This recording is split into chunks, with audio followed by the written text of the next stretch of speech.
The extensive 464-page Masterworks book for Tears of the Kingdom reveals that Ganondorf's demon dragon form was initially planned to be 3 times larger than what is seen in the final game. Additionally, in an interview included in the book, Eiji Aonuma, the game's producer, mentions that Tears of the Kingdom was almost titled The Legend of Zelda: Tears of the Dragon. Beyond these insights, the book explores how Zelda reverts to her human form at the end of the game, the origins of the Secret Stones, early concepts of the depths, and much more.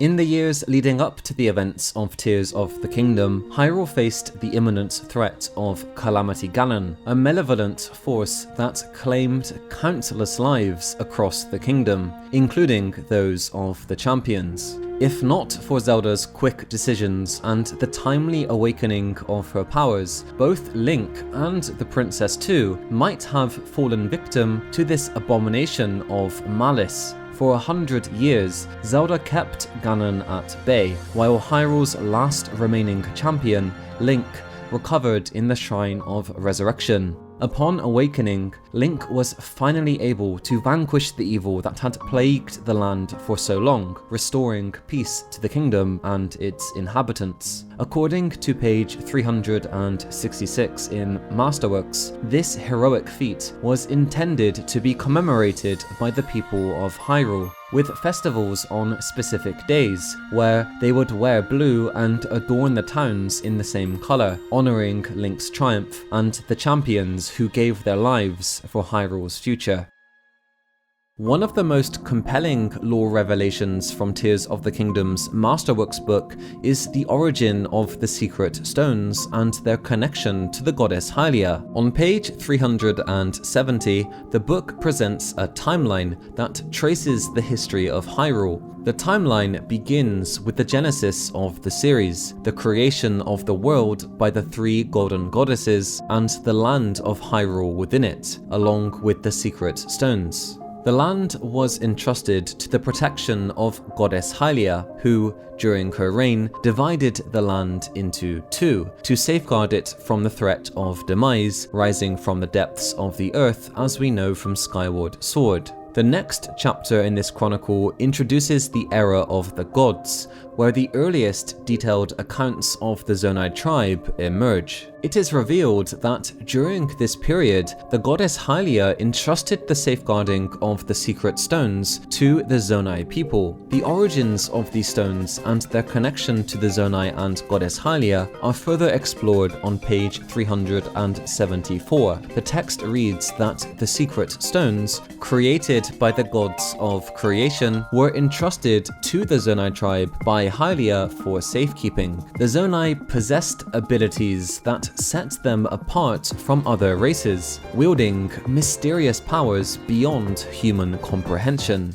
They were chosen beings, seen as messengers of gods, who used the Secret Stones to build their prosperity and enhance their power and wisdom. The text also suggests that the Zonai's unique abilities and wisdom may have been granted by the goddess Hylia herself, enabling them to serve as the guardians of the Secret Stones. The people of the land of Hyrule have long held a deep-rooted belief in the goddess, with her statues scattered across the land. The connection between the Zonai and Hylia specifically is further hinted at by the presence of a goddess statue in the Zonai Temple of Time on the Great Sky Island, implying that the origins of goddess worship may lie within the Zonai civilization. Following these events, the Zonai began to prosper on the surface while simultaneously beginning their work in the depths. However, a short time later, they chose to abandon the surface and ascend into the sky. Thus, for a time, the Zonai civilization continued to flourish in the sky, while in the meantime, various other settlements began forming on the surface. For the Zonai, this period is called the Heavenly Era. However, page 453 reveals that a catastrophic event abruptly ended their era of prosperity. Despite their advanced civilization, the Zonai quickly found themselves on the brink of extinction. The book suggests that a disaster or unforeseen accident may have caused a sudden and significant loss of their population. Considering the security measures they had established in the sky, like the various constructs, this catastrophe might have been the result of an invasion by an external enemy. Faced with their imminent demise, the Zonai returned to the surface, bringing the secret stones with them. This ties into the story that Zelda recounts in the murals during the opening sequence of Tears of the Kingdom. Page 453 speculates on the connection between the barbarians and the Zonai, suggesting that the barbaric tribe could be one of three things: a faction that broke away from the Zonai rulers at the time, Zonai who refused ascent to the heavens, or a religious group that revered the Zonai as the original gods, in opposition to the modern Hyrule Kingdom, where goddess Hylia had become the sole entity of worship. Those wielding the power of the secret stones can channel this energy into others to unleash devastating attacks, much like how Zelda and Sonia do to Rauru to bolster his attack against the Molduga in the Gerudo Assault memory. However, the potential of combining these powers extends beyond mere destructive force. On page 421, the Masterworks book explains that the otherworldly realm that appears when a future sage inherits a secret stone, allowing them to meet an ancient sage, is likely the result of the fusion of Zelda's time power and Mineru's spirit power. This combination enabled the souls of the sages to reach out to their descendants at the right moment and manifest their presence across vast periods. The act of consuming a secret stone and sacrificing all essence of oneself is described by Mineru as a forbidden and irreversible act, condemning the consumer to roam the world as a dragon for eternity. But how does Zelda escape this eternal prison? Page 428 offers insight, revealing that it was the combined powers of Rauru's light power and Sonia's time power channeled through Link that created a miracle. With their combined strength, they were able to restore Princess Zelda's true form by reversing time. The nature of this miracle might have been an extremely powerful form of recall, a kind of ultimate recall that brought about this extraordinary event. The Depths is a realm shrouded in darkness, a vast underground expanse situated below the kingdom of Hyrule, completely devoid of light. According to an interview on page 461, the concept of the Depths was a later addition to the game. Initially, the design envisioned a prehistoric world beneath Hyrule, featuring gigantic plants and roaming prehistoric animals. However, after experimenting with various ideas, the designers, as noted on page 325, drew inspiration from Japan's ancient folklore about the underworld, specifically Yomi no Kuni, or Ne no Kuni, meaning the land of roots. These realms are deeply associated with the dead, the spirits of the deceased, and the afterlife, complex and fascinating topics that really deserve their own dedicated exploration. I recommend watching Monster Maze's video on the subject, which is incredibly well crafted. I'll leave a link in the description. The same page further elaborates that the countless particles floating in the air within the depths in Tears of the Kingdom are spores released by underground plants. Over long periods, these spores have spread, creating a landscape and vegetation entirely distinct from those on the surface. On page 329, there's a detailed explanation of the trees found in the depths, known as Hydra trees. Hydra trees undergo a unique process of continuously shedding their outer bark as they grow, producing new layers from within, allowing for further expansion and growth. Scattered throughout the depths, there are statues representing 4 races of Hyrule: the Zora, Gerudo, Rito, and Gorons. However, there are also statues of a mysterious 5th race. Page 452 of Masterworks offers 3 possible interpretations. The statue may depict a primitive form of the Zonai. The statue could represent a weaker, more common Zonai. The statue might portray another species that attempted to seize the secret stones and harness Zonai magic. It also states that if these statues represent the Zonai tribe, the item held in their hands may be a secret stone. Within the depths lie immense roots that connect to the shrines of light on the surface. The designer's note on page 317 clarifies that these shrines were established at locations where Rauru and Sonia had successfully vanquished evil. The exterior design of the shrines, which features an entrance that serves as a gateway to another world, draws inspiration from Japanese shimenawa, sacred ropes wrapped around massive stones that symbolize the boundary between the eternal and transient realms in Shinto.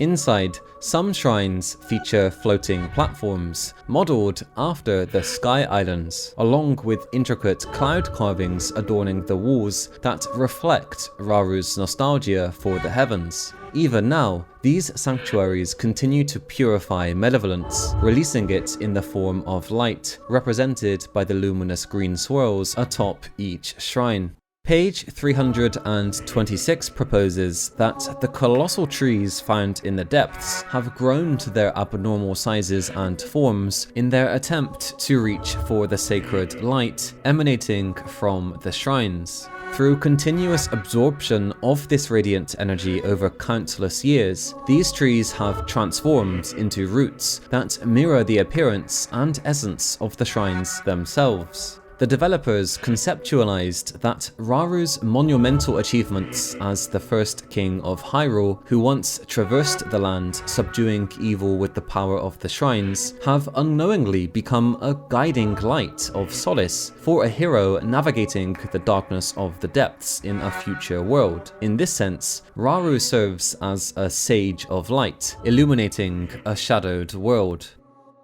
I recently published a video delving into the Japanese terms associated with Demise in Skyward Sword, specifically focusing on what it is that's happening when he is sealed within the Master Sword. In the English version of the game, this event is described as Demise's residual consciousness being sealed away. However, the Japanese term used carries a much deeper meaning, encompassing both conscious and subconscious thoughts, as well as the interconnectedness of mind, body, and spirit. The Japanese term refers to intense emotions or thoughts that linger in a place or on an object, encapsulating powerful feelings that can leave a lasting impact on environments and influence those who come into contact with them. According to Buddhist teachings, these thoughts or emotions can be so potent that they have the power to influence reality. The full term used in the Japanese version of Skyward Sword is Zanryu Shinen, which also appears on page 133 of Masterworks. This term is used to describe the apparition-like form of Zelda that appears before Link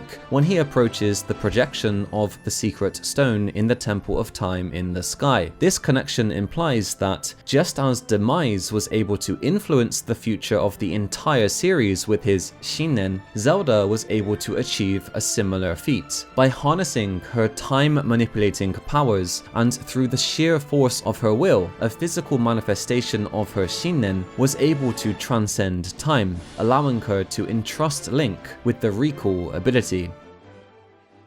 The design of Ganondorf's Demon King form, as explained in the designer's note on page 91, embodies his desire for immense power. His power is so overwhelming that Rauru is forced to make a significant sacrifice. The technique he uses to seal Ganondorf within what is revealed to be the Temple of Light, beneath where modern-day Hyrule Castle now stands, is referred to on page 389 as Shinzo Tsukami. This phrase can be translated in various ways, including Raru's heart grasp, life bind, or heart banishment, among many others. This technique seizes Ganondorf's heart and continuously drains the dark power within it. Raru uses his own body as a vessel, turning himself into a purification device, sacrificing his life to contain the endlessly emitting gloom, leaving both himself and Ganondorf immobilized for a long time. Although the book contains numerous concept art pieces for Ganondorf's Demon King form, one of the most intriguing insights from the developers reveals that what appears to be clothing on Ganondorf is actually gloom that has materialized into flesh, gripping his body. This detail suggests that Ganondorf, in his Demon King form, is technically not wearing any clothes at all and is essentially naked.